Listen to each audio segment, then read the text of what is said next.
É a história de um muro. O Muro de Berlim. É a história de sua construção, dos métodos que uma ditadura usou para manter seus cidadãos cercados numa espécie de prisão.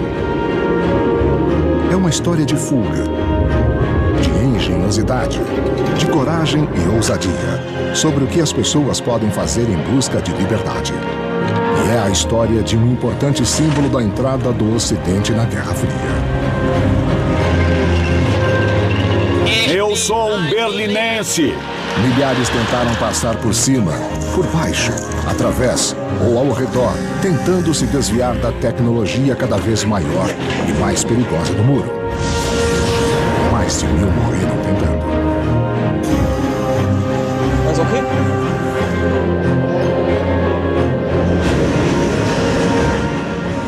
Senhor Gorbachev, derrube agora esse muro. Ele durou 28 anos e caiu tão repentinamente quanto foi erguido.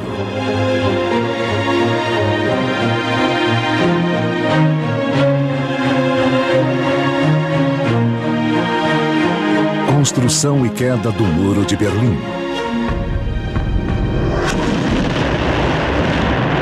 1945. No final da Segunda Guerra Mundial, mais de 55 milhões de pessoas estavam mortas.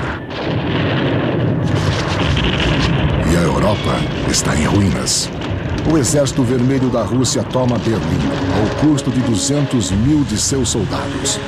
Stalin quer manter a capital da Alemanha derrotada como espólio de guerra. Mas quando as ruínas são limpas, tijolo por tijolo, os russos precisam dividir Berlim com os aliados do Ocidente. Isso acaba sendo uma receita para o desastre. A capital alemã e o país serão administrados conjuntamente pelos 4 aliados vitoriosos em 4 zonas separadas. No oeste, França, Grã-Bretanha e os Estados Unidos. No leste, a União Soviética e no meio da zona soviética.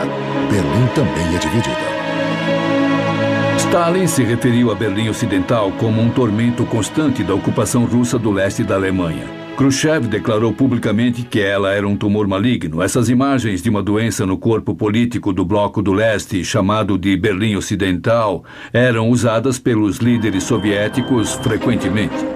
Em 1948, Stalin bloqueia as passagens por terra para Berlim Ocidental para forçar os aliados do Oeste a sair. Americanos e britânicos suprem Berlim Ocidental pelo ar até Stalin desistir. E desde 1949 há 2 estados alemães. Rapidamente, a Alemanha, mais especialmente Berlim, se tornou um ponto de confronto. Na verdade, Berlim serviu para esse propósito durante 40 anos. Foi ponto de confronto não só entre 2 sistemas ideológicos, mas entre 2 centros de poder que lutavam pelo controle da Europa. A Alemanha Oriental, a República Democrática Alemã, junto com Berlim Ocidental, ficaram no meio. A única fronteira ainda aberta é em Berlim. Entre 1949 e 1960, mais de 3 milhões de alemães deixaram o leste comunista em direção ao oeste através de Berlim Ocidental. A população da Alemanha Oriental está encolhendo, perigosamente. Em 1960, 200 mil pessoas fugiram. Até junho de 1961, mais 160 mil já tinham saído. Isso sugava o sangue do país. A frágil economia da Alemanha Oriental precisava de força de trabalho desesperadamente. Os comunistas tiveram medo de que a economia entrasse em colapso. Era cada vez mais urgente fazer alguma coisa que resolvesse o problema que Berlim Ocidental apresentava. Ainda é fácil ir de uma parte a outra em Berlim só mostrando os documentos de identidade. O líder comunista da Alemanha Oriental, Walter Ulbricht, precisa muito de uma solução permanente. Ulbricht era um homem muito determinado. Ele viu isso e começou a forçar a ideia de uma barreira, uma cerca, um muro, chame como quiser, e conseguiu. Então, durante 1960, 61, ele viaja constantemente a Moscou, constantemente telefona, dizendo: é isso que precisamos fazer, é o único jeito de resolvermos esse problema. Ulbricht consegue de Moscou, o centro do poder soviético, a permissão para construir uma barreira. Mas quando perguntado sobre suas intenções, ele mente para a imprensa. Há pessoas na Alemanha Ocidental querendo que mobilizemos os operários da construção da República Democrática Alemã na construção de um muro. Isso está certo? Ninguém tem a intenção de construir um muro. Em Moscou, o premier Nikita Khrushchev vê uma chance de neutralizar os aliados em Berlim ou até removê-los. Khrushchev disse que ter Berlim era como poder apertar os testículos do Ocidente quando ele decidisse, quando quisesse causar dor a ele. Ele só apertou Berlim e criou dificuldades. E há uma oportunidade a mais. Khrushchev pode testar a decisão do novo e jovem presidente americano John F. Kennedy. Kennedy disse: não toque em Berlim Ocidental. E o que Khrushchev e seu colega da Alemanha Oriental Ulbricht concluíram disso foi: desde que não infringamos os direitos aliados em Berlim Ocidental a essa altura, os aliados não farão nada. E tinham toda razão. No início de agosto de 1961, Berlim Ocidental está preocupada em fazer seu festival de cinema internacional, totalmente sem saber do desastre iminente. Tudo leva ao 13 de agosto, no meio da noite, quando recebemos um telefonema dizendo que algo estava acontecendo. Harold Smith é um comandante americano em Berlim Ocidental. Ele foi enviado para dar uma olhada e talvez agir. Vão reformar as estradas? O que estão fazendo com todo esse material? E fomos até lá, claro.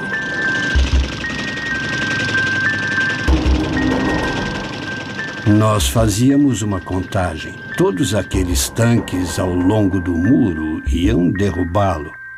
Mas apenas um minuto antes disso, o telefone tocou e era o presidente Kennedy. E ele disse: o representante do Departamento de Estado disse: não toquem no muro.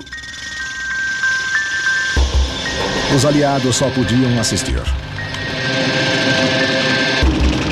Um dos soldados do lado oriental era Wolfgang Engels.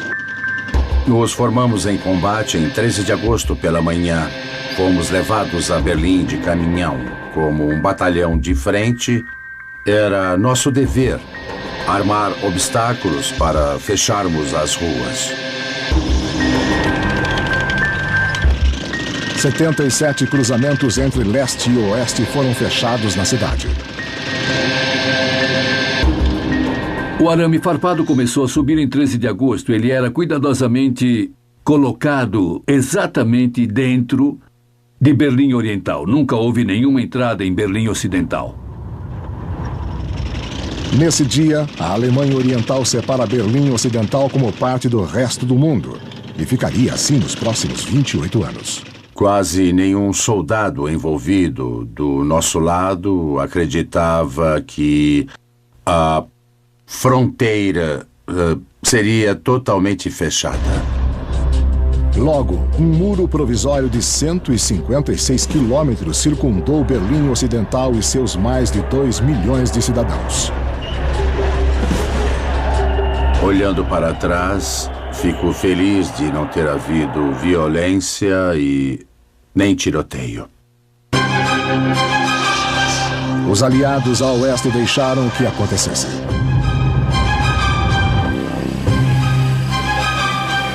Kennedy claramente tomou a decisão de que protestariam e se oporiam, mas não fariam guerra. Em algumas semanas, uma fronteira mais elaborada é construída em Berlim, tornando a fuga quase impossível. Torres de observação, um muro de 1,80 m com arame farpado no topo, obstáculos de concreto para bloquear veículos. Uma cerca mais atrás e entre eles uma faixa. Uma área livre para que atirassem. E aí começa a propaganda de guerra. Camaradas alemães com o uniforme da Volkspolizei, vocês ficam aqui dia e noite em barreiras de tijolos. Vocês não são bobos. Já perceberam há muito tempo que as medidas de Ulbricht ameaçam a paz mundial. Milhares de amigos e famílias estão divididos. Os berlinenses estão desesperados. Mas os Estados Unidos não se preocupa tanto. Kennedy não estava insatisfeito com a construção do muro. Isso diluiu a crise. Ele disse, salvamos Berlim Ocidental. Então, o ponto de vista deles não era de que duas partes de Berlim foram separadas, mas de que tínhamos sido firmes. Tínhamos evitado consequências mais graves. Em 15 de agosto de 1961, Konrad Schumann agarra sua chance. Ele é o primeiro policial de fronteira a escapar para Berlim Ocidental.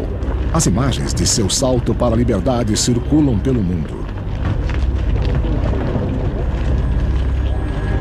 Ele é um dos muitos que arriscaram suas vidas para escapar. A Alemanha Oriental fecha parques, pontes, casas, telhados e esgotos.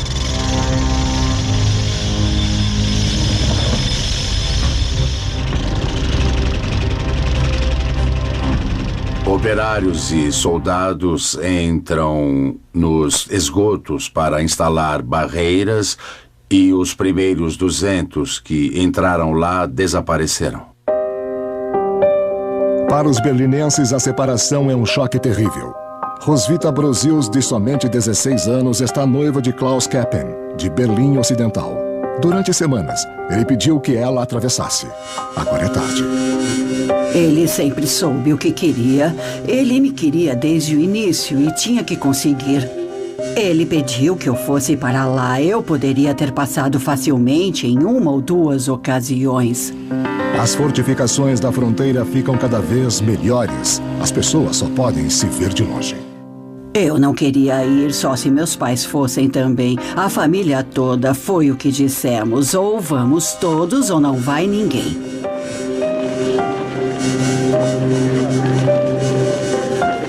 Foi decepcionante.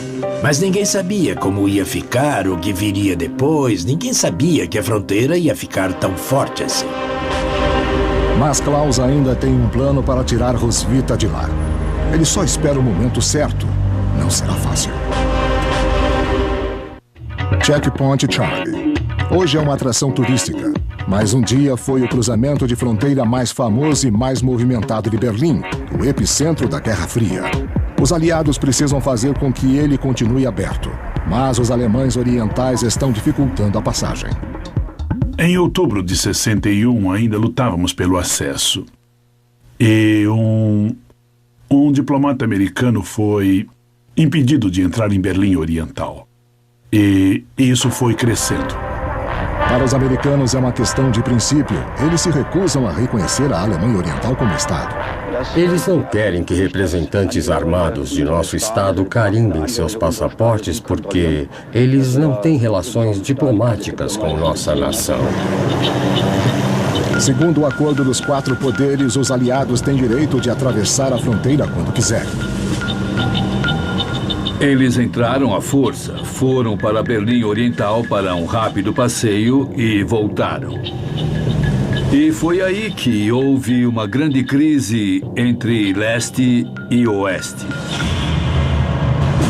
Os soviéticos mandam seus armamentos pesados para Checkpoint Charlie. Os americanos não perdem tempo em responder. Eles disseram, voltem para o muro, os tanques russos estão vindo. Os tanques americanos correm para Checkpoint.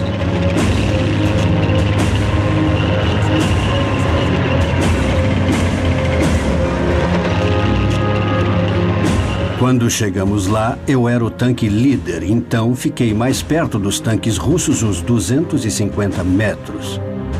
Isso é perto, perto demais até para apontar uma arma.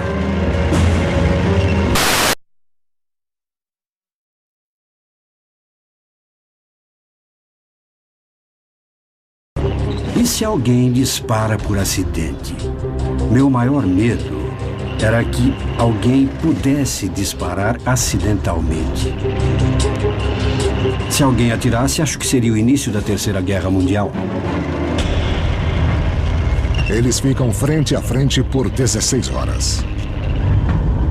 A coisa foi toda resolvida calmamente nos bastidores, claro. Nem Khrushchev, nem Kennedy queriam uma guerra. Isso era basicamente Ulbricht fazendo joguinhos. Ele era a parte fraca que ficou forte porque todo mundo precisava que ele sobrevivesse. E Khrushchev, no final, o desautorizou dizendo, tá bom, chega de fazer joguinhos. Eles encontraram um jeito dos dois lados se livrarem. Os tanques recuaram. E foi nesse momento, 28 ou 29 de outubro de 61, que a crise de Berlim praticamente terminou. Mas o muro ainda separa milhares de pessoas. Como Klaus Keppen e sua noiva Roswitha. Klaus tem uma ideia para tirá-la do leste. Conversamos sobre isso e ela finalmente concordou em atravessar sem os pais. Então pensamos em como poderíamos fazer e tivemos a ideia de modificar um Fusca. Com seu passaporte da Alemanha Ocidental, Klaus tem direito de entrar em Berlim Oriental.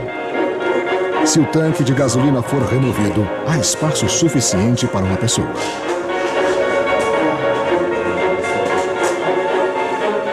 Por eu ser pequena, ele achou que eu podia me encolher e entrar debaixo do capô, onde ficava o tanque de gasolina. Um pequeno tanque de 4,5 litros vai ficar por cima dela. Rápido, rápido, vamos embora. Eu fiquei como um embrião no útero. Era apertado lá, mas eu não me importei. Eu era pequena e atlética. 10 de fevereiro. A estrada para a liberdade. Claro que era muito desconfortável.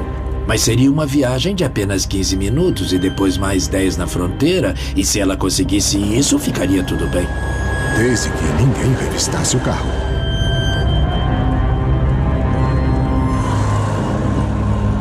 Eles não tinham chegado ao ponto de examinar profundamente cada veículo na fronteira. Mais tarde, eles olhariam até por baixo com espelhos. Enfiavam uma vara flexível nos tanques de gasolina para ver a profundidade do tanque e se realmente tinha gasolina nele, mas naquela época eles ainda não eram tão avançados.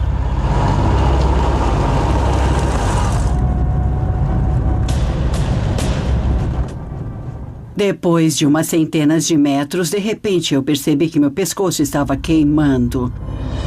A borracha de gasolina tinha se soltado. Provavelmente por causa da maneira como eu me deitei. E a gasolina caía em cima do meu pescoço e das minhas costas. E isso doía muito e eu então gritei, me tira daqui, me tira daqui. Entrei em pânico. Então nós voltamos para casa. Na semana seguinte, Klaus está pronto para tentar de novo. Eu não queria entrar lá de novo, estava com medo. Sou supersticiosa. Se não deu certo da primeira vez, você não deve tentar forçar. Para mim foi demais. As barreiras continuam a crescer. Agora as pessoas não podem nem se ver. O desespero para fugir aumenta. Uma equipe de jornalismo britânica alertada com antecedência filma uma fuga cronometrada através de um cemitério ao lado do muro. 5 homens estavam a bordo com um aparato formado por 2 escadas unidas. Na hora certa, o fugitivo chega. Stanislas Kofera, um matemático de 25 anos.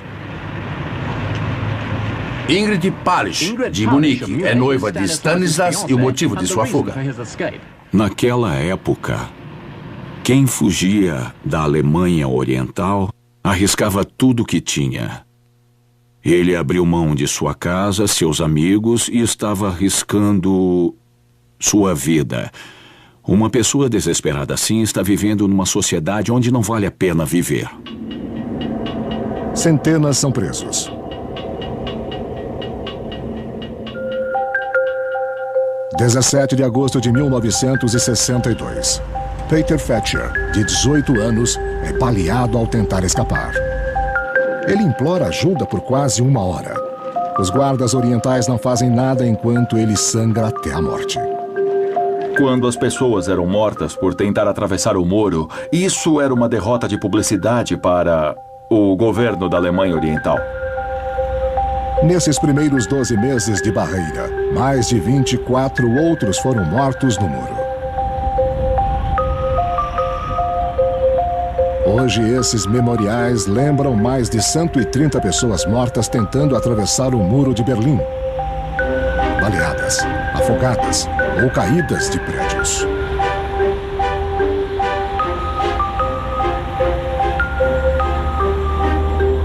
Os guardas de fronteira sempre tiveram ordens de atirar nos fugitivos, mas em setembro de 61, depois que o muro foi erguido, Erich Honecker disse: o muro na fronteira deve ser construído de maneira que haja uma área de tiro para que possamos aniquilar quem viola nossas fronteiras.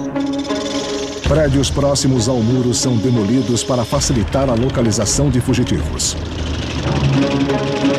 Não só em Berlim. Toda a fronteira entre os dois estados alemães está agora maciçamente reforçada para torná-la impenetrável como um muro em Berlim. Uma zona de morte é construída dividindo as duas nações alemãs. Essa aldeia dividida ao meio se chama Modrahut. As pessoas a conhecem como Pequena Berlim.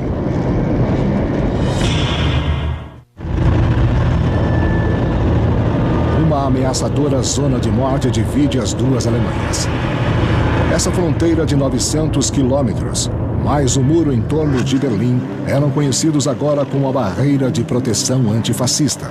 Ela exigia uma força enorme de 30 mil guardas de fronteira. Eles tinham um treinamento especial e um programa rígido de doutrinação.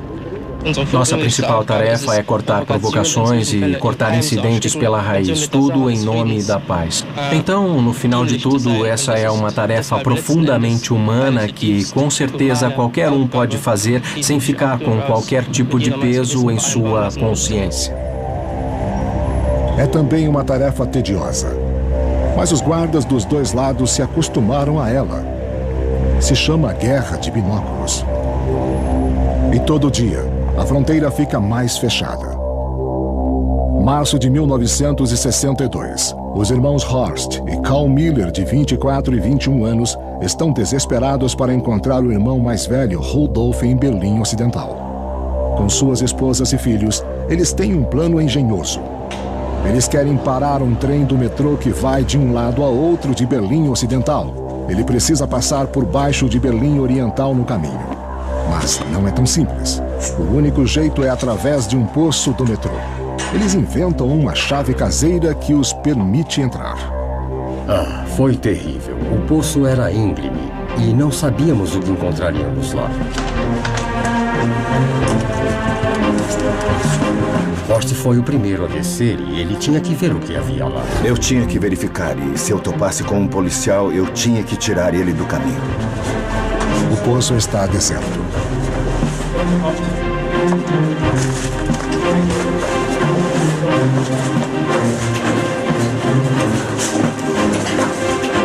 E aí descemos as mulheres e as crianças. Eles fizeram tamanho peso na escada que o ferro estalou. Não dava para acreditar. Então eu disse: crianças, tudo bem, podem fazer quanto barulho quiserem. E eu pensei, se não nos ouvissem naquela hora, ou eram surdos ou completamente idiotas. Mas o túnel também estava deserto. A sorte estava ao lado deles. Um trem se aproxima indo na direção de Berlim Ocidental. Ele pulou nos trilhos e começou a sinalizar com sua tocha. O trem começou a frear e gritamos: "Ei, saia dos trilhos, é perigoso, o trem está vindo." E ele disse: "Bobagem", coisa assim. E foi ficando mais lento, até que parou. Imagina só. E foi como se todas as minhas preocupações tivessem acabado. Agora nós tínhamos condições de entrar no trem. Venha rápido. Vamos, pega. Vai. Entramos no trem. Já havia muita gente no vagão e eles sabiam exatamente o que estava acontecendo. 11 pessoas, inclusive crianças, estavam fugindo. Obrigada. Venha, eu te ajudo. Aconteceu tão rápido, os berlinenses ocidentais nos puxaram e nos puseram para sentar, não juntos, mas um aqui e outro ali, todos separados.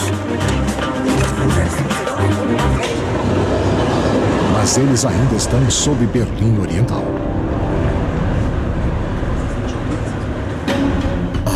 Terrível, terrível.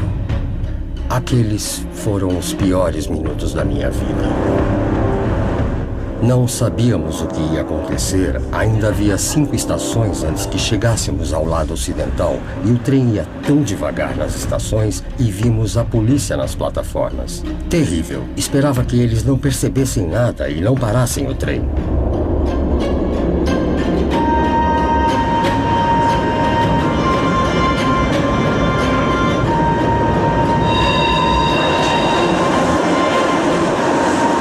E passamos.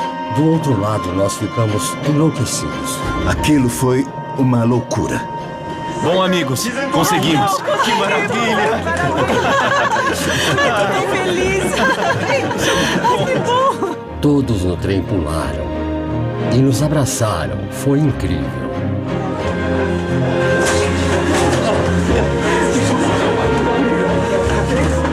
Estávamos tão felizes, não dá para imaginar o quanto. Não dá para descrever a sensação. Era simplesmente liberdade e felicidade por as crianças estarem bem e nossas mulheres também estarem bem. A primeira coisa que eles fazem é visitar o irmão Rudolf, que havia se mudado para Berlim Ocidental em 1960. A campainha tocou no meu apartamento e meus irmãos estavam na porta. Ele ficou olhando e abriu um sorriso. Eu fiquei muito confuso e pensei, não pode ser verdade, minha mulher está aí. E fiquei olhando. Não pudemos trazer a mulher dele conosco. Ela estava sendo observada o tempo todo. A casa estava vigiada o dia todo e eles ficaram lá vigiando. Quando o muro foi erguido, Rudolf já tinha escapado para Berlim Ocidental. Sua mulher, Traudl, e seus 2 filhos iriam depois. Mas a cada mês, as esperanças de um reencontro diminuíam. Desde então, Rudolf procurava uma maneira de trazê-los sem sucesso. Não é fácil deixar o Rudy chocado, mas ele ficou estático, ele não disse nada. Só começou a chorar e então nós prometemos para ele que faríamos um plano para trazer a mulher dele e também os filhos. Não vai ser fácil. A Alemanha Oriental se esforça para conter as tentativas de fuga em Berlim e põe mais obstáculos na fronteira.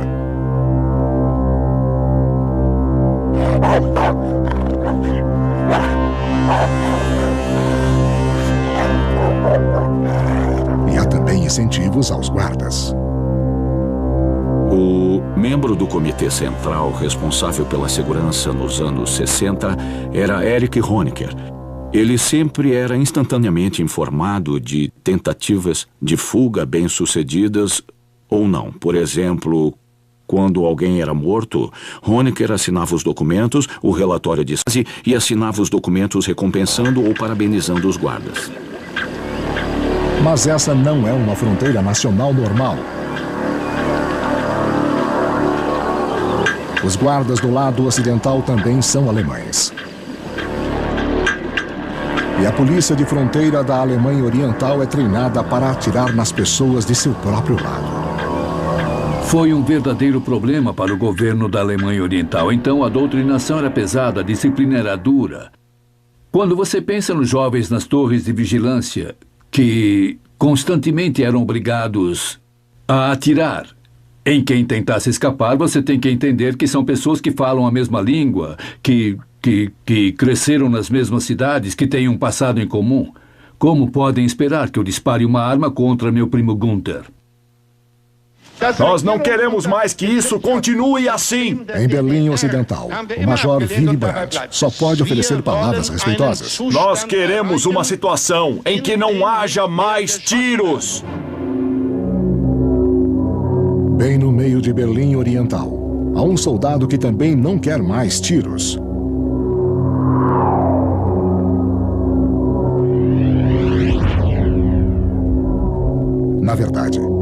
Wolfgang Engels quer fugir.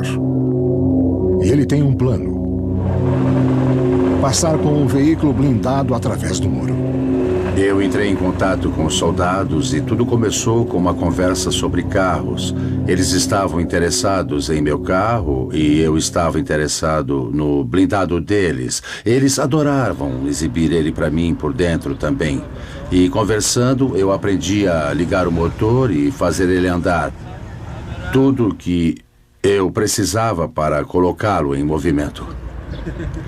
Ele não exagerava com isso, só parecia fazer perguntas ao acaso. Como isso funciona? Me mostre aquilo. Não era de maneira que nos fizesse achar que ele queria dirigir. Não vimos isso. Ele era bem tranquilo com aquilo tudo. Os soldados e seus oficiais foram jantar e eu fiquei. Eu disse que tinha coisas a fazer. Assim que eles foram embora, eu entrei, liguei o motor e parti. 17 de abril, 5 da tarde.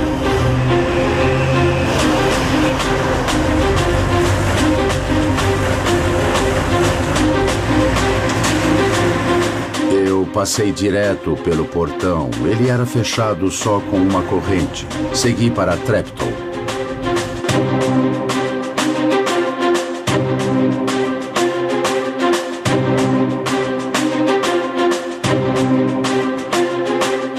Eu tinha que ir pela Stalinale e eu cheguei ao sinal de trânsito.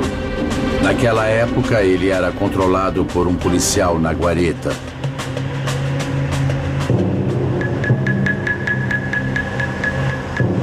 As Forças Armadas do Estado têm prioridade nas estradas.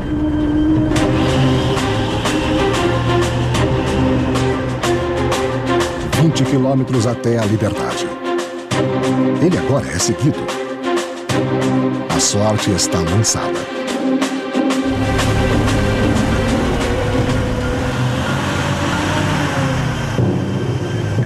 Você não pode simplesmente atravessar o muro, parar e dizer: foi só um teste.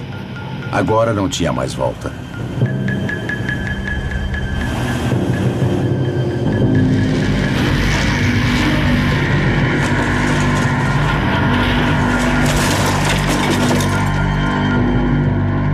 As portas ainda estavam ao lado de Berlim Oriental.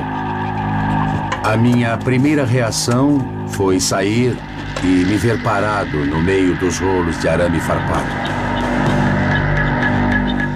Você acaba ficando muito nervoso numa situação dessas. O seu nível de adrenalina sobe e fica aqui em cima. Eu nem mesmo sentia as balas me atingindo. Estava muito tenso.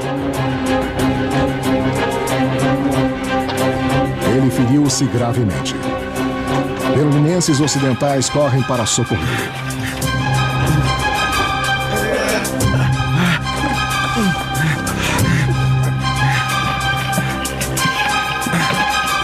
Força, venha. Me ajude. Venha. Me ajude. Tá quase lá, vamos. Venha.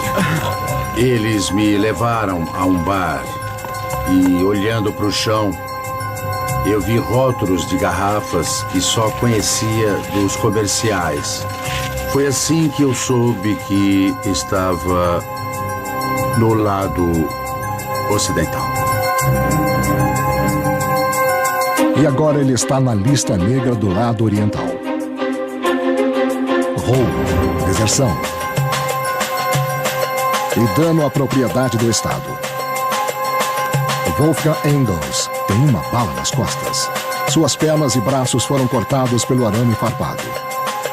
Mas ele está feliz, a não ser por uma coisa. Sua mãe, uma comunista ativa no leste, o rejeita como traidor. Os construtores do Muro de Berlim reagem a cada tentativa de fuga com um aumento de suas defesas. Nos anos seguintes, eles substituirão os pedaços finos de concreto por placas de concreto e aço em forma de L. Cada uma com 3,60 metros de altura, pesando 3 toneladas. Um veículo que bata no muro sobe da base da placa e seu próprio peso mantém o muro de pé. O muro agora se tornou uma peça do jogo da Guerra Fria.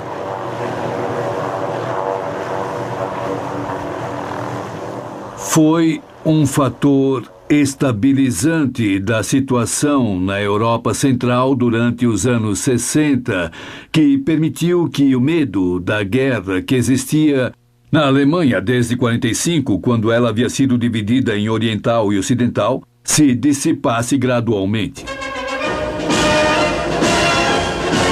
Em junho de 1963, John F. Kennedy finalmente visita Berlim Ocidental.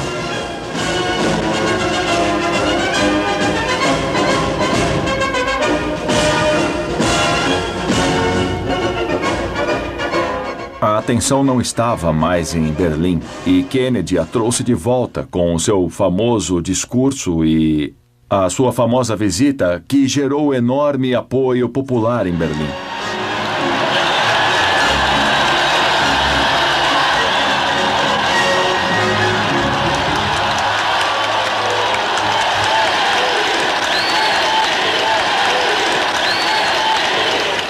Como homem livre, eu me orgulho das palavras Ich bin ein Berliner.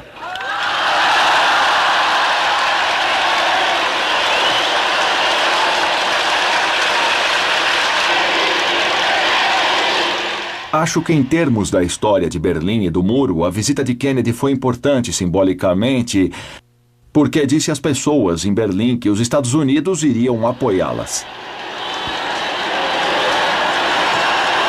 Mais tarde, ele disse que ver o muro com seus próprios olhos mostrou sua verdadeira brutalidade.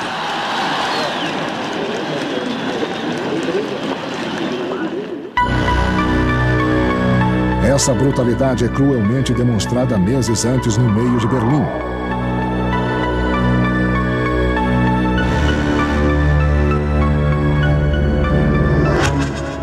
Em maio de 62, Rudolf Miller e seus dois irmãos mais jovens finalmente descobrem uma maneira de reunir Rudolf e sua família.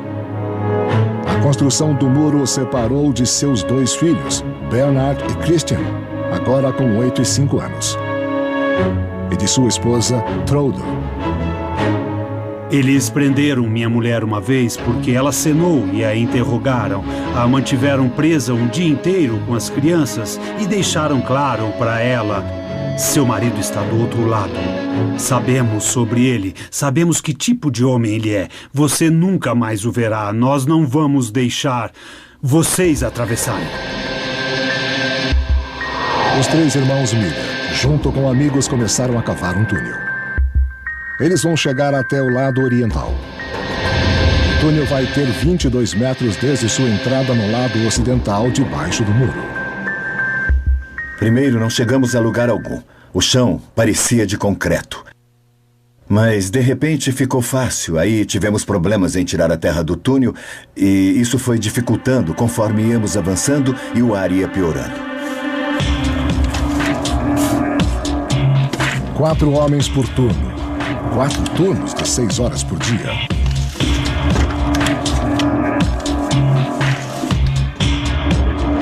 Eles começam a cavar dentro de um canteiro de obras a apenas 2,5 metros abaixo dos guardas de fronteira. Então precisam trabalhar em silêncio.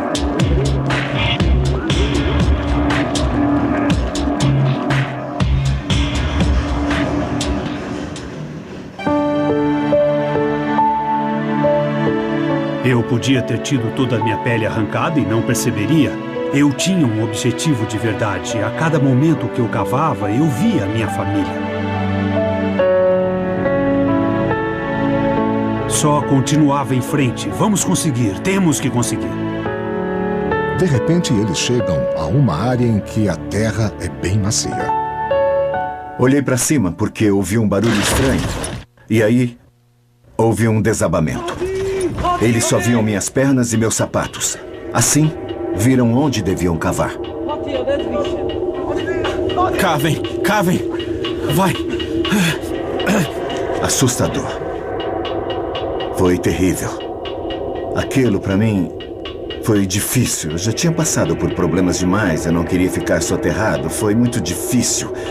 Eu ainda não consigo falar sobre isso. Aquilo foi muito difícil para mim. Você vai ficar bem. Você vai ficar bem. Calma, calma, calma. Em 18 de junho, depois de 3 semanas de escavações, os irmãos chegam ao seu objetivo. Rudy disse: Hot, vai, faz um buraco, temos que passar. Aí eu escavei para cima e, finalmente, o buraco se abriu.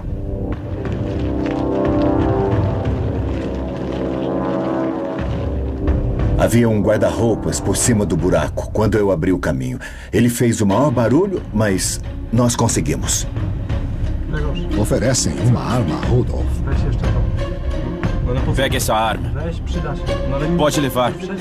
Leva isso com você. Eles estão tão nervosos e prontos para atirar que você tem que se defender.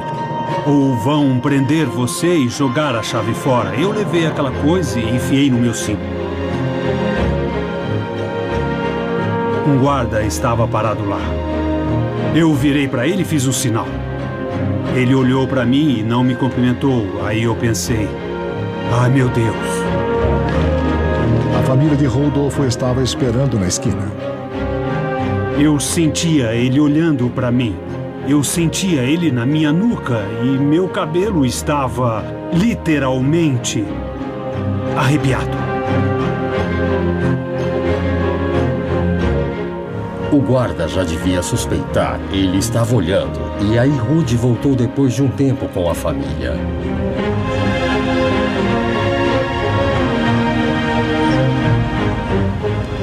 Eu disse a Traud: agora vocês dobram a esquina junto ao muro e continuam andando, aconteça o que acontecer. E enquanto eu dizia isso, o guarda estava vindo. Ei! Pare aí! Eu parei, os outros continuaram um pouco. Não tem graça, você acabou de me ver. Vamos a uma festa de aniversário. Bem, do jeito como falamos em Berlim, leve e relaxado. Mas ele não ouviu, ele estava muito nervoso. Eu vi em seu rosto, ele estava mesmo nervoso. Ele só disse... Bom, ele disse: parem as mulheres e as crianças. Ergueu a metralhadora e aí eu pensei: pronto, agora ele vai atirar. Tenho certeza de que ele ia atirar. Ele mataria todos eles. Eu puxei a arma, mirei na metralhadora e apertei o gatilho. Aconteceu tudo ao mesmo tempo. Rudy disparou no guarda em legítima defesa e um policial na torre de observação atirou também. De repente, o guarda caiu. Entrei em pânico, só gritei: corram, corram, corram! A família correu, as mulheres e as crianças. E o policial da torre mirava nas crianças. Naquela hora eu conseguia ver as balas batendo no chão. E aí entramos no buraco. Graças a Deus, todos entraram, eu fui o último. Os guardas vieram correndo. Parece que chegaram em segundos. E imediatamente começaram a disparar para dentro do túnel. Os fugitivos tiveram sorte. A forma do túnel os protegeu das balas.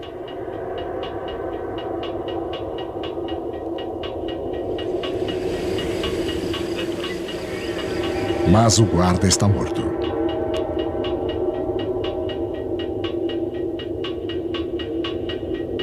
Tudo o que aconteceu me deixou muito triste. Eu fiquei muito mal. Na Alemanha Oriental, Reinhold Hund se tornou um mártir. O jovem guarda de fronteira tinha 21 anos quando foi vítima das balas do assassino.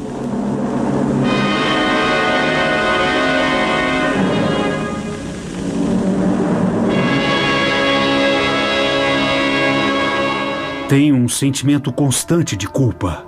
Um homem morreu por causa de nossa fuga. Aquela pessoa morreu por um tiro que eu disparei. É terrível. Nenhum tribunal poderia tirar aquilo de mim. Eles podiam me considerar culpado ou inocente 3 vezes. Eu carrego aquela culpa. E nunca vou me livrar disso, enquanto estiver vivo. O muro tornou Rudolf Miller criminoso e vítima. Em 64, Mais de 70 túneis haviam sido abertos do lado ocidental para o oriental e vice-versa, libertando mais de 250 pessoas. Mas a polícia secreta da Alemanha Oriental, a Stasi, encontrou um jeito de impedi-las. Eles se infiltraram em grupos de fuga antes de começarem a cavar. Nos anos 60, os dois lados aprenderam a viver com o muro para o bem e para o mal. O povo de Berlim Ocidental, pela primeira vez em anos, pode atravessar o muro. Época de Natal.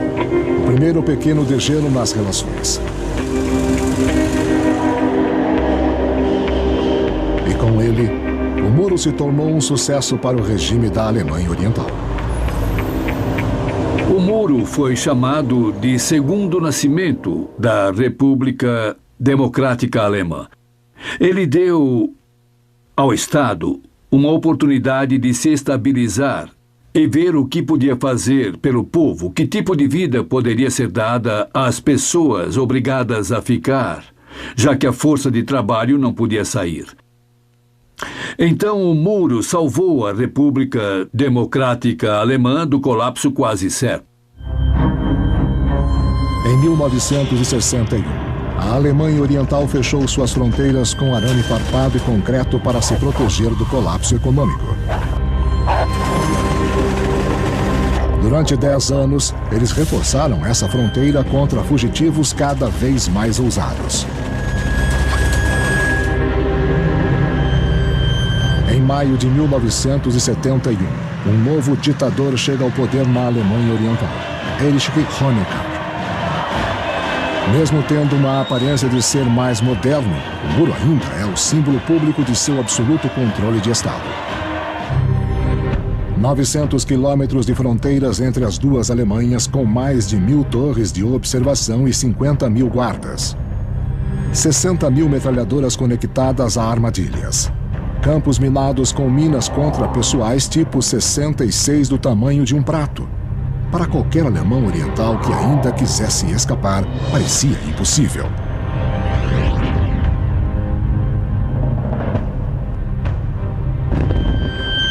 E a Guerra Fria está esquentando. Nos anos 70, a União Soviética posiciona mísseis nucleares na Alemanha Oriental. Os americanos planejam fazer o mesmo na Alemanha Ocidental. Poucos políticos na Alemanha Ocidental acham que a Alemanha vai se reunificar, pelo menos não nas próximas décadas. Na Alemanha Oriental, Honecker se beneficia da rivalidade entre as superpotências. E as coisas melhoraram na República Democrática Alemã. Ela se tornou a vitrine do mundo socialista, uma prova de que o consumismo funciona. Geladeiras, máquinas de lavar, televisores. Em outras palavras, o início de uma prosperidade modesta começou a ocorrer em meados dos anos 60. Com a população estabilizada, a parte instruída da população não saía mais da Alemanha Oriental. Você tinha uma situação em que as pessoas sentiam que a vida não era tão ruim. Inglesa. É só uma questão de tempo até que a trilha leve aos Streisig. Quando um carro passava lá fora, eu espero que não seja um carro da polícia. Foi um período assustador. Mas eles estão determinados a construir um novo balão o mais rápido possível. E outra família, os Wetzel. Junto, agora serão 4 adultos e 4 crianças. Tem que ser maior.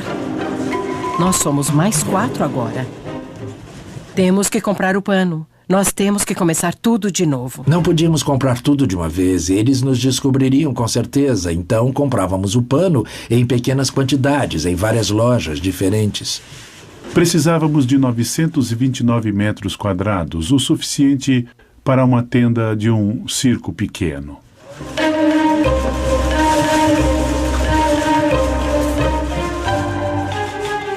Ele começou costurando em nossa cama dia e noite, costurava até dormindo. Eles costuraram em todos os minutos de folga durante 6 semanas. –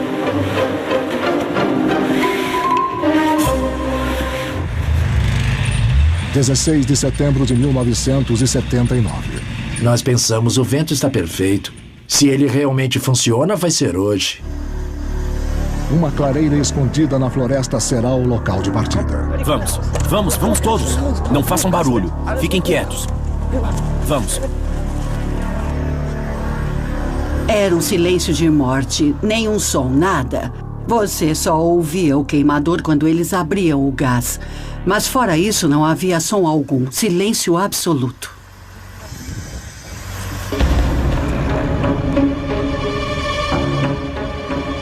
Pouco depois da partida, eles foram localizados pelos guardas no posto de controle. De repente, nós percebemos que havia holofotes em nossa direção.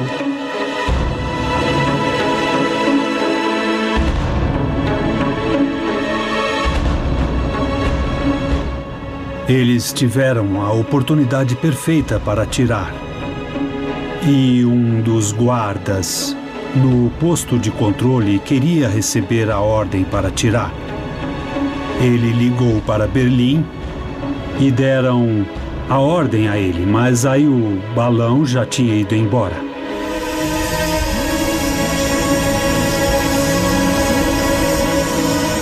Aí ele começou a chacoalhar e estalar, e o gás terminou, a chama apagou e aí nós pudemos enxergar o balão. Havia um enorme rasgo em cima, bem no meio. Eu cometi um erro. Pus o queimador em potência alta e queimei o topo do balão 24 metros acima. E isso foi muito perigoso.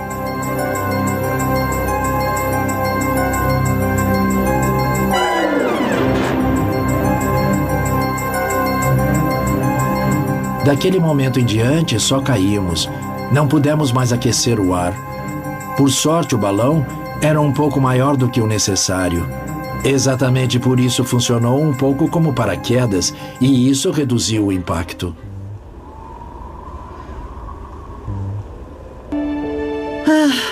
Eu só esperava que eles não nos retirassem de lá quase mortos. Eu estava em paz. Você não imagina o quanto se fica calmo em momentos como esse.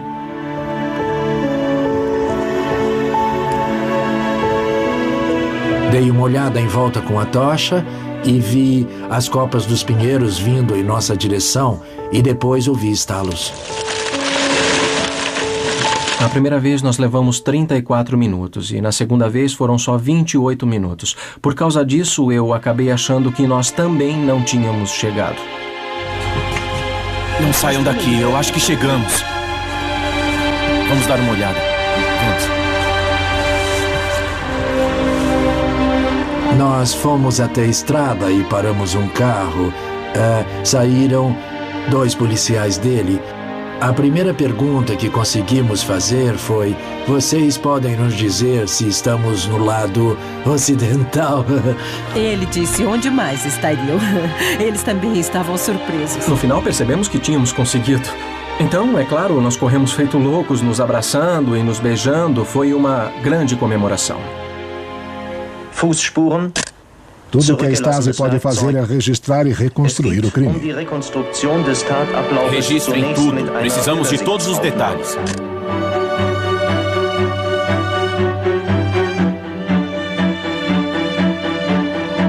A fuga da família Strelzik foi manchete em todo o mundo.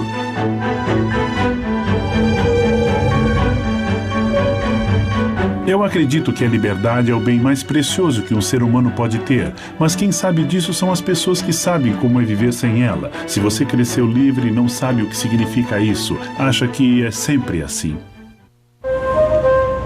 Berlim Ocidental. Liberdade e lojas de departamento lotadas de produtos. O sonho do Ocidente no início dos anos 80. Em compensação, o Oriente é cinzento. A República Democrática Alemã nunca pôde estabilizar a situação para que as pessoas ficassem felizes sem escassez e com um pouco de liberdade. O Ocidente estava sempre ao lado, provocando uma comparação indesejável.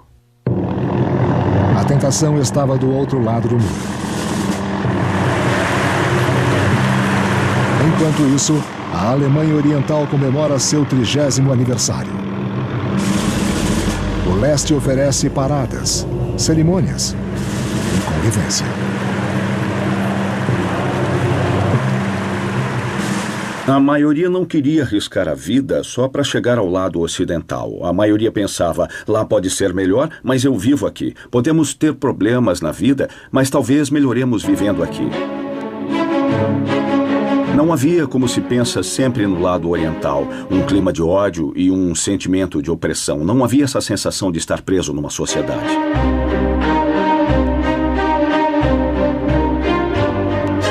Mas havia uma coisa que eles odiavam. A maioria das pessoas sabia bem que os alemães ocidentais tinham se tornado grandes viajantes. E eles se sentiam mal por só poder ter talvez uma semana no Lago Balaton, na Hungria, ou talvez uma viagem à Praga. Construir e vigiar o muro arranca uma boa parte do produto interno bruto da Alemanha. Uma fortuna que Honecker não tinha mais nos anos 80. E a fronteira nunca é terminada.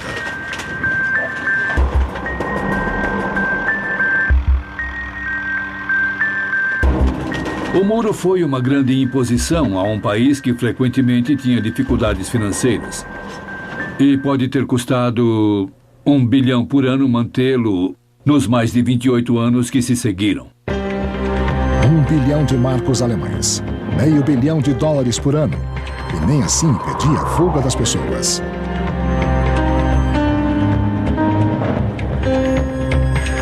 Pessoas com ideias malucas como Holger Bethke.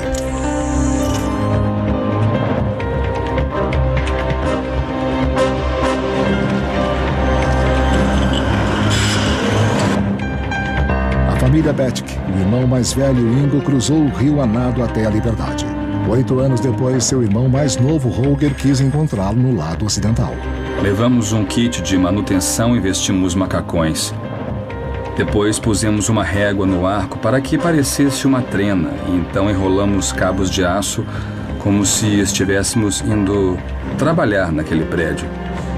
Se alguém nos visse na escada, a caminho do sótão, diríamos: nós trabalhamos aqui.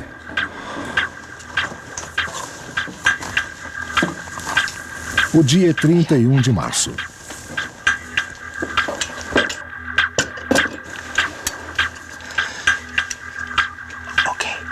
Holger vai atirar enquanto seu irmão Ingo espera pegar a flecha e a corda no lado ocidental.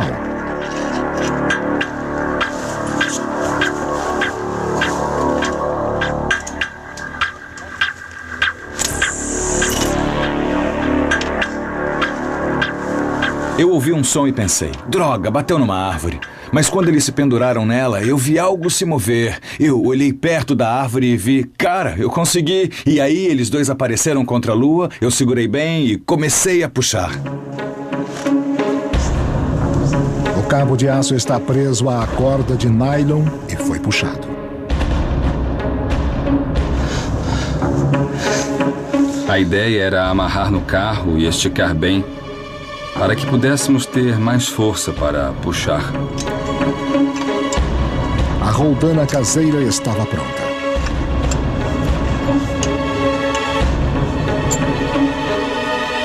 Eu não sei se eu olhei para baixo, devia estar tão envolvido que eu acho que eu só olhei para frente. Você tem que chegar, você tem que chegar. Eu espero que ninguém atire, eu espero que ninguém veja.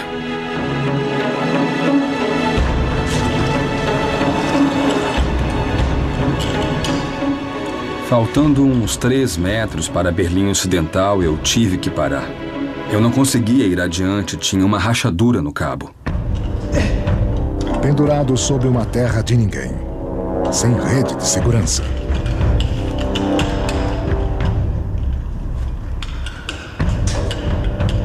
A faixa da fronteira era incrivelmente iluminada.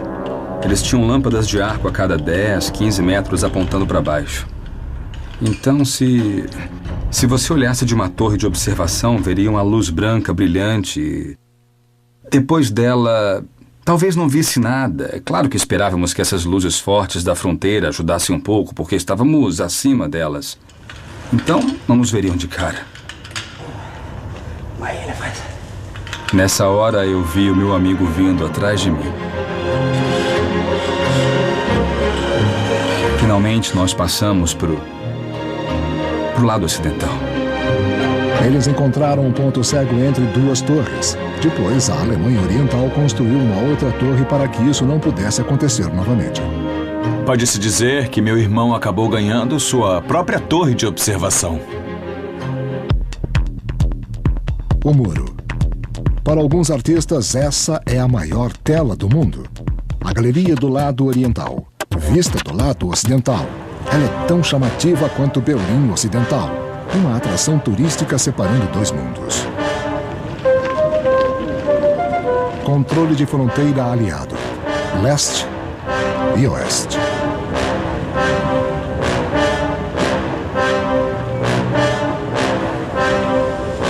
Erich Honecker ainda fala por sua república.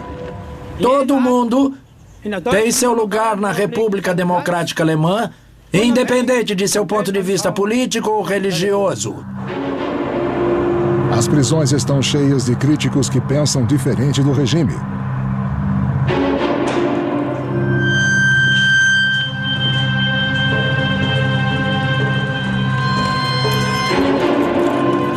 O que um Estado deve fazer quando tem tantos dissidentes?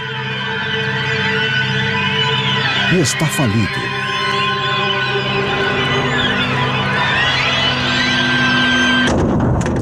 Então, feche um acordo com os alemães ocidentais para vender os dissidentes. Em outras palavras, põe toda essa gente na cadeia e depois faz um acordo para poder trocá-los pelos preciosos marcos ocidentais. A Alemanha Ocidental compra a liberdade das pessoas por até $50 mil cada. A venda de 35 mil dissidentes ajuda a Alemanha Oriental a fugir da falência. E há os empréstimos enormes do lado ocidental. Mas com uma condição: as armadilhas da fronteira precisam sair de lá. Isso não é um problema para Honecker. Ele não pensa no passado, ele pensa no futuro. E, na verdade, nos anos 80, eles planejavam um muro de alta tecnologia, que seria essencialmente tecnologia informática àquela altura. Tanto era que planejavam um muro de alta tecnologia que envolveria relativamente pouca intervenção humana. As pessoas não poderiam chegar perto sem serem captadas pelos vários sensores e câmeras. Esse era o Muro 2000, de Erich Honecker. Infravermelho. Laser e detectores de movimento disparariam alarmes quando percebessem um fugitivo. Câmeras automáticas, holofotes em movimento e sprays químicos os impediriam. Ladeada por arbustos, a realidade perigosa seria camuflada para parecer boa. 1985. No Kremlin, um novo ditador comunista, Mikhail Gorbachev, começa falando em paz. O presidente americano Ronald Reagan está determinado a retomar a iniciativa. Ele vem a Berlim em julho de 87.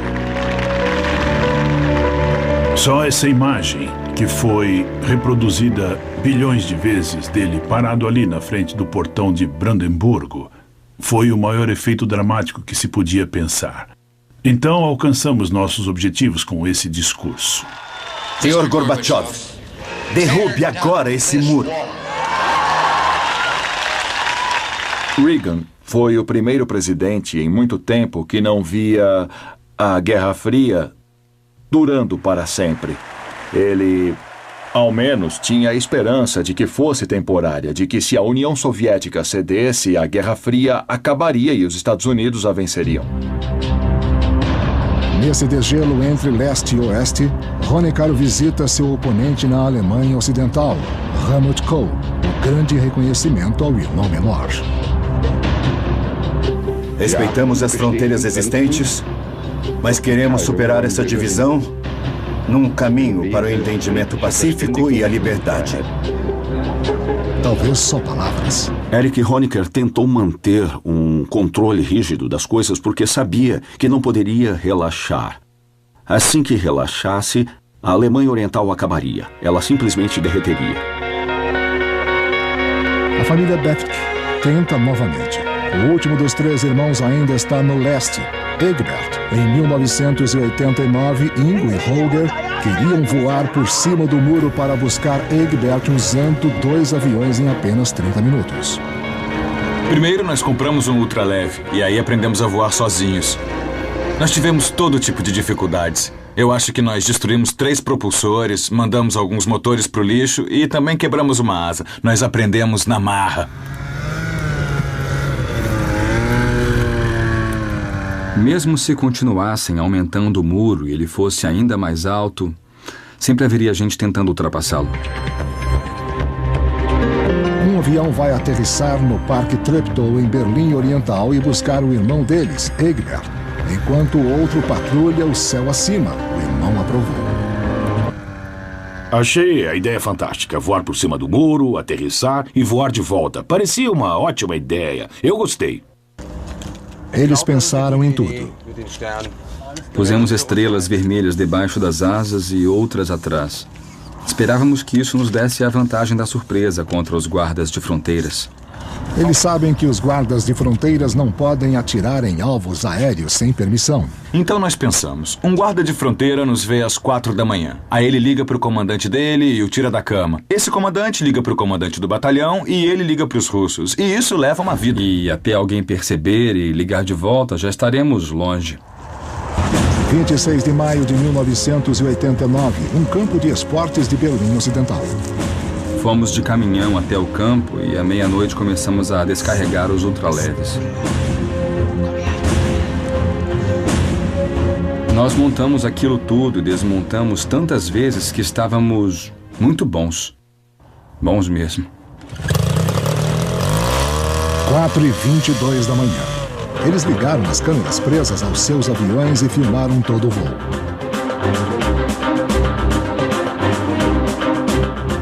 Estávamos muito nervosos, mas assim que decolamos, isso melhorou.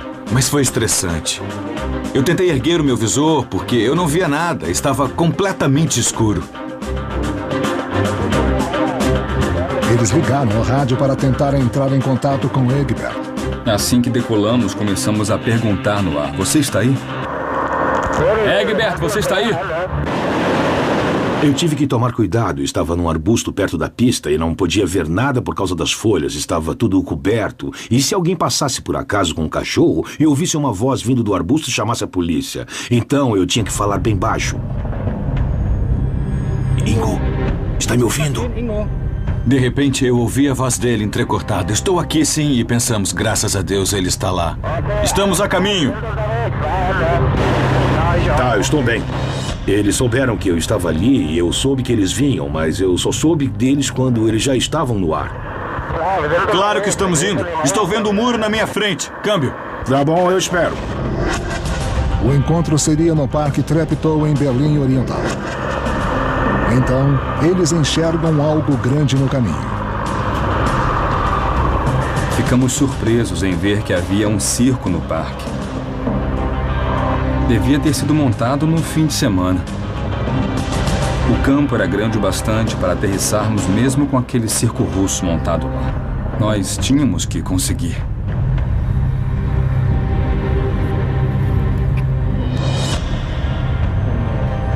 Mais para trás. Ingo, eu estou vendo você. Quando eu devo sair? Eu aterrissei em algum lugar na ponta do campo. Egbert pulou do arbusto e eu gritei: cuidado, não entra no propulsor! Porque, claro, ele estava ainda mais animado do que eu. Eu dei a volta no propulsor, sentei no assento e gritei: vai, Ingo, vai! Eu estava muito animado. Eu disse: calma, calma, nós não queremos que você caia. Eu disse: anda, Ingo, decola, vai, anda logo. Eu disse isso porque eu estava com muito medo de que a polícia aparecesse e viesse direto da estrada para o parque e acabasse pegando a gente. Aí, acelerei e decolamos de novo. As árvores estavam próximas porque estávamos 2 vezes mais pesados. Eu pesava 80 quilos na época. Eu completei um circuito e eles estavam na minha frente decolando.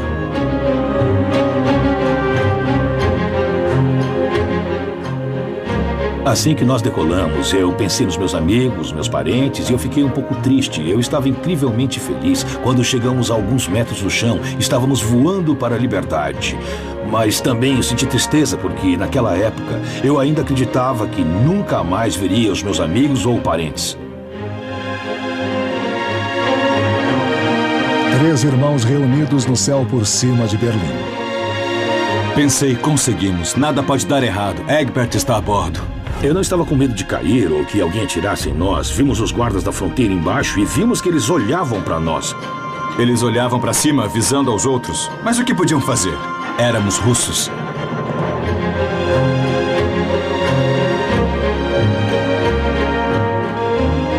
Estávamos a caminho do Reichstag. Ingo e Holger tinham que encontrar um lugar para aterrissar. Nós fizemos uma aterrissagem perfeita.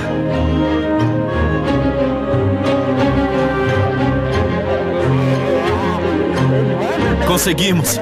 Aterrissamos!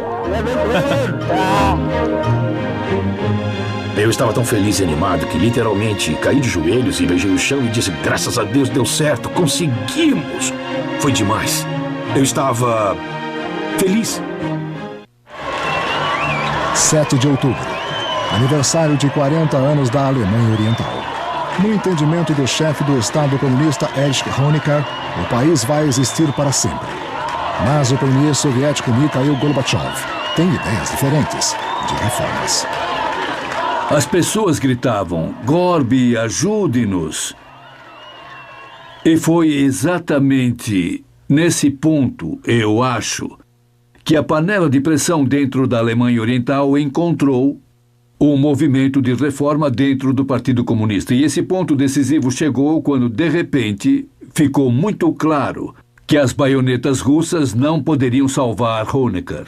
Asseguramos aos nossos amigos em todo o mundo que o regime socialista em solo alemão, na terra de Marx e de Engels, está erguido sob bases indestrutíveis. Honecker era profundamente resistente a mudanças. Não se interessava em abrir concessões e achava que o regime era sólido. Ele vivia cada vez mais num mundo de fantasia. Em toda parte do leste europeu, na Polônia, na Tchecoslováquia e na Hungria, as fronteiras estão se abrindo. A cerca elétrica entre a Hungria e a Áustria foi desmontada. De repente, os alemães orientais têm uma saída segura.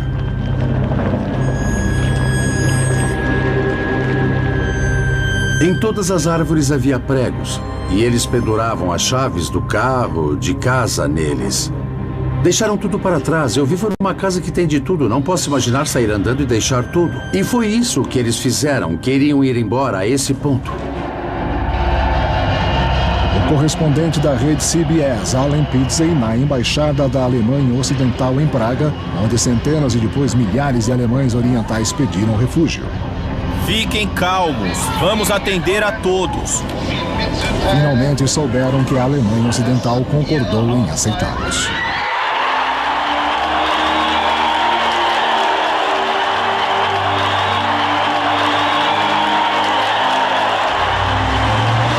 Eu consegui, eu só posso dizer que eu sou um homem livre.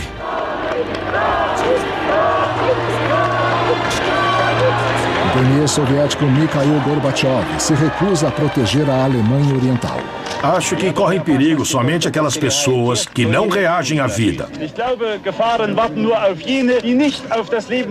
Nada aconteceria à Alemanha Oriental, nada aconteceria na maior parte do leste europeu se não fosse pela chegada de um homem que foi Gorbachev. Ele foi o primeiro homem que disse: não vamos enviar tanques. Mas o regime de Honecker não desiste. Estamos protestando pacificamente. Não queremos nada de ruim. Acho que foi a maior concentração de gente que eles tiveram. E quando você via aquilo, percebia que lá estavam eles. Não podiam impedir aquilo, não podiam impedir que as pessoas falassem, que se reunissem. E elas não tinham medo de se reunir. Acabou, as autoridades perderam totalmente o controle. O gênio tinha saído da garrafa. A pasta estava fora do tubo, como quiser colocar. O porta-voz do Politburo da Alemanha Oriental, Guter Schabowski, anuncia que pela primeira vez os cidadãos alemães orientais poderiam se locomover livremente. Um jornalista pergunta a ele quando, e ele responde: agora mesmo. Você quer saber quando? Eu já vou te responder agora mesmo. Foi um erro. Ele devia ter dito amanhã. A notícia se espalhou. 3 horas depois, os guardas de fronteiras estavam completamente despreparados. Pegamos nosso equipamento e corremos o mais rápido que pudemos até Checkpoint Charlie. Eles estavam lá, subiram nele. Os portões foram abertos, os guardas fugiram e as pessoas passavam. Foi uma festa gigantesca nas ruas. Os carros passavam. E todos os carros Trabantes velhos atravessavam, e os alemães ocidentais gritavam, e as pessoas se abraçavam. Foi um momento incrível.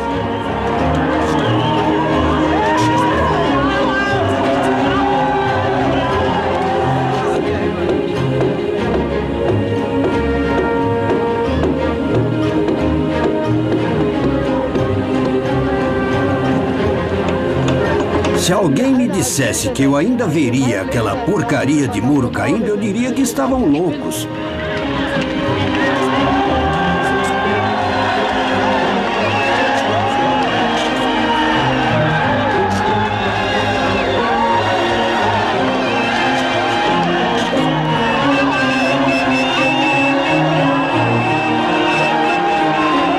Mas nem todos estão felizes.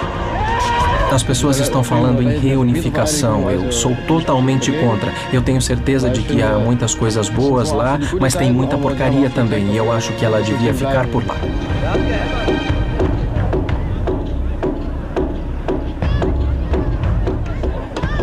A Alemanha Oriental desapareceu como num passe de mágica, um passe de mágica desagradável. E eu acho que essa é minha maior fascinação com aquilo. Parecia artificial na época e agora virou uma cortina de fumaça apenas num período de alguns dias ou meses.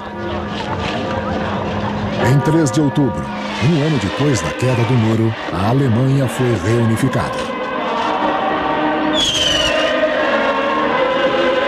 Isso significou o fim do comunismo.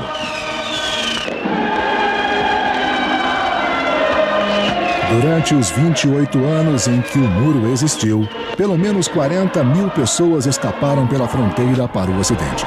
75 mil foram acusadas de tentar.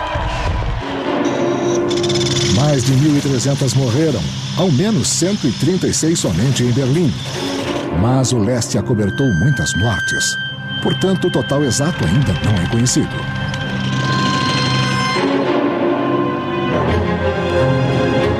Hoje, o Muro de Berlim, o símbolo da cortina de ferro, a linha de frente da Guerra Fria, praticamente desapareceu.